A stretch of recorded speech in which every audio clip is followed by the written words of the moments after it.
Pag tumatakbo, takas agad. Hindi ba pwedeng nagpapayami lang muna, kaya siya tumatakbo? Kayo talaga.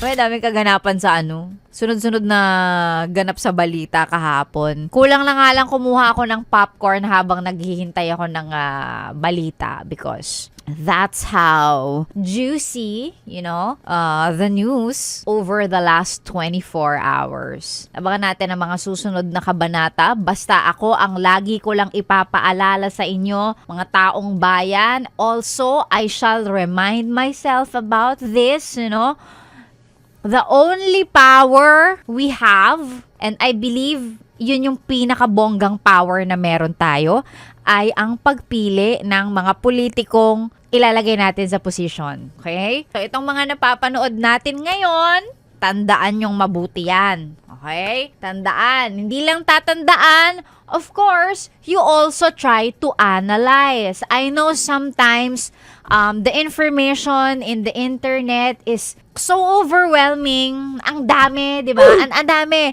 Yung overwhelming na information, lahat nasa internet kasi. So, of course, ang hirap na minsan mag-filter, ang hirap na minsan mag-analyze, nakakaloka, ganyan. Pero, kasama yun sa responsibility mo With great power comes great responsibility. The power to elect politicians, officials, comes with the responsibility na kapag nag-elect ka, dapat tiningnan mong mabuti. Dapat bang iboto yan? So, hence, itong mga napapanood nyo ngayon, itong mga nakikita ninyo sa balita, tandaan natin to, wag natin tong kakalimutan. And at the same time, again, like I said, we analyze, aralin natin siya, 'di ba? Maging mapagmasid tayo, maging mapanuri tayo, no? We get the right information from the proper news outfits. We get information dun sa mga tama, sa mga valid, dun sa mga credible source of information.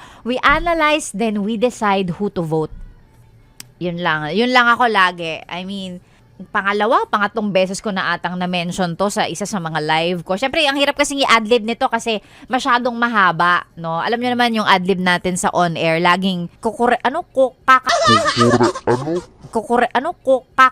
na oras lang yan, 3 to 5 minutes. But ako lagi pag sa live, kung hindi ako nagrereklamo, laging at least at some point, meron akong i-remind sa'yo na may mapupulot ka naman, may katuturan. So, ito yon. With all that we have been seeing in the news for the past 24 hours, and actually for the past, months?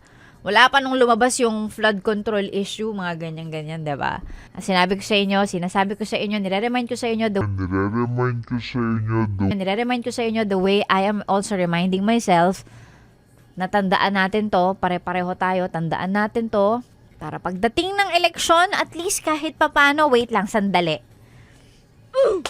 Ayan, iisipin nating mabuti.